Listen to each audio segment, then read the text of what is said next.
I wasn't born into wealth or comfort. My hands smell of soil and ginger. My days begin with the sound of roosters and end beneath a flickering market light. He came back from abroad, polished shoes, gentle voice, eyes full of dreams. A man from a world I never belonged to. Yet somehow, he saw me. He said love could bridge any distance. I believed him, until the day his father called me a mistake and fired his own son because of me. I could have walked away. Maybe I should have. But when you love someone who finally makes your world gentle, you don't run, you stay. Because love isn't about being equal. It's about standing together, even when the world says you shouldn't. If this story finds its way to your heart, don't forget to subscribe and stay till the end. Some loves aren't written in gold, but they're written to last. Evening settles gently over the small countryside market. The stalls begin to close, but the scent of fresh herbs still lingers in the warm air. Under a flickering yellow bulb, Diep wipes her hands on her apron, counting the last few bills of the day. Her stall is modest. A few baskets of vegetables, some ginger, a small scale that squeaks when it moves. It isn't much, but it's hers. From the corner of her eye, she spots James walking toward her. His white shirt is wrinkled, shoes covered in dust from the road. He tries to smile, but the sadness in his eyes betrays him. "You're late again," she says, gently teasing, though she already senses something's wrong. He doesn't answer at first. Then quietly, "My father fired me." The laughter of other vendors fades into a distant hum. Even the cicadas seem to pause. Diep stops counting, the crumpled notes trembling in her hands. "Why?" she asks, though she already knows. James swallows hard. "Because of us. He said I've shamed the family. That loving a divorced woman, raising another man's child, makes me unworthy of his name." She looks down, heart heavy but unsurprised. She's heard that voice before, that cold tone. She's faced his father 3 times already. Once at the market, when he came unannounced, once at the bus station, and once in her own yard, where he stood and polished shoes that sank into the dirt. "You're not a bad person, Miss Diep," he had said, "but my son has a future. Don't hold him back." And she had answered softly, "If I were holding him back, he wouldn't keep coming home to me." Now, that same wound echoes in her chest. "Maybe he'll change his mind," she whispers. "Your mother might talk to him." James shakes his head. She already did. He wouldn't listen. A small voice interrupts them. "Uncle James!" Little Nee runs up, clutching a bundle of morning glory she's tied with red string. "I helped Mommy today." James forces a smile and pats her head. "I can see that. You're a hard-working little lady." Nee giggles, and the tension eases for a moment. Diep watches them. The man who once lived in glass towers now crouched beside a child who smells of soil and sunlight. It breaks her heart in the most beautiful way. When Nee runs off to play, Diep turns back to him. "You shouldn't have to choose between love and family," she says softly. "That choice was made for me," James replies. She sighs, lowering her gaze. "He thinks I can't give you a future. And maybe he's right. I only have this small stall, a roof that leaks when it rains, and debts I'm still paying." He looks at her gently. "You gave me peace, Diep. I didn't even know I needed that until I met you." She smiles faintly. For a while, they just sit side by side on the wooden bench behind the stall. The market grows quiet. A few lights flicker across the rice fields. The smell of evening rain drifts in. "Your father doesn't see who you really are," she says after a long silence. "He only sees the shadow of what he wants you to be." James's voice trembles. "He told me you'll never belong." Diep looks at him firmly. "Then let me belong in your heart. That's enough." He presses his forehead against hers, whispering, "I don't want you to suffer for me." She smiles sadly. "Love always costs something. I'm just hoping it's worth the price." Later that night, after Nee has fallen asleep, they sit outside their small house. The sound of crickets fills the air. The lantern sways in the wind, casting soft light over their tired faces. "She'll come," Diep says quietly. "Your mother. She'll come for you."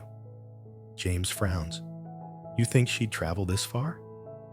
"She's a mother," Diep answers. "Mothers cross oceans when their sons are in pain." He stares into the darkness, silent for a long time. Then his phone buzzes. He looks down, and his breath catches. "It's her," he murmurs. "My mother. She says she's coming to Vietnam." Diep's hands freeze. Her eyes well with tears, part fear, part hope. "Then maybe," she whispers, "love hasn't lost yet." They sit there quietly, their shoulders touching, listening to the night breathe around them. Fireflies blink above the grass. The rice paddies shimmer under moonlight, and somewhere in the distance, a train whistles, carrying with it the sound of something new beginning. Morning comes with the sound of roosters and the rustle of banana leaves outside the window. The air smells of wet soil after the night rain. Diep is already at the market, arranging bundles of herbs, while Nee naps on a woven mat behind the stall. She looks up when a shadow falls across her table. At first, she thinks it's just another customer, until she sees the small suitcase, the neatly pressed shirt, and the familiar calm eyes. "Mrs. Huyen," Diep whispers, heart suddenly racing. James's mother smiles gently, though her eyes are red from the long flight. "You remembered my name," she says softly. "I could never forget," Diep replies. Her hands tremble slightly as she sets down a basket of mint leaves. The market noise fades, replaced by the sound of the wind rustling through the tarps. Around them, curious vendors glance over. They've seen James's mother before, the elegant woman from the city who once came here to talk, to reason, to persuade Diep to let go. But this time, her voice is softer. "May I sit?" she asks. "Of course," Diep says, pulling out a small wooden stool. For a moment, neither speaks. Mrs. Huyen looks around, at the baskets of vegetables, the damp earth beneath her shoes, the simple life her son has chosen. Her gaze lingers on the tiny lunchbox beside the mat where Nee sleeps, and something in her expression shifts. Surprise, maybe even tenderness. "You still sell vegetables?" she says quietly. "It's what I know," Diep answers, smiling faintly. "The earth has been kind to me, even when people weren't." The older woman nods slowly. "You're stronger than I thought." "I had to be," Diep replies. "When people don't believe in you, you learn to grow roots instead of wings." Mrs. Huyen's eyes soften. "He looks tired in every photo he sends," she murmurs. "But his eyes, they're different. Calmer." Diep hesitates. He smiles more here. Maybe because here, nobody expects him to be perfect. The older woman looks down, her voice trembling. His father doesn't understand that. He believes love should never cost reputation. And I believe reputation should never cost love, Diep says quietly. There's a silence, heavy with everything unsaid. Then a small voice breaks it. "Grandma?" They both turn. Little Nee stands rubbing her eyes, clutching her stuffed rabbit. She looks at the stranger with curiosity. Mrs. Huyen blinks. She's seen the child before, in pictures James secretly sent her. But seeing her now, sleepy and real, is different. Diep crouches beside the girl. "This is Grandma," she whispers. Nee hesitates, then walks forward, holding out a wilted flower she'd picked earlier. "For you." The older woman takes it gently, her hands trembling. "Thank you, sweetheart." Something cracks in her voice, a quiet breaking. Diep watches silently as Mrs. Huyen strokes Nee's hair, eyes glistening. It's a small gesture, but it feels like sunlight after a long storm. They eat lunch together on low stools beside the stall. Simple food: rice, boiled vegetables, a little fish sauce. Mrs. Huyen eats slowly, looking around at the life her son now calls home. She notices the way Diep pours tea, careful and humble. The way Nee leans against her shoulder. The way the villagers greet her with warmth. When the meal is done, she says softly, "Your home may be small, but it feels peaceful." Diep smiles, her tone gentle but firm. "Peace is the only wealth I've ever owned." They sit in quiet understanding. Somewhere nearby, a radio plays an old love song. Finally, Mrs. Huyen speaks. "You know, when I first came here months ago, I was angry. I thought I could make you leave. I even begged you to let him go." Diep nods, eyes glistening. "I remember. I thought I was protecting him," Mrs. Huyen continues. "But all I protected was my husband's pride. And I almost lost my son because of it." Her voice trembles. "Now I see why he chose to stay." Tears slip down Diep's cheek before she can stop them. "He stayed because he loves you both, even when he pretends he doesn't." Mrs. Huyen reaches out, taking her hand. "You love him quietly, don't you?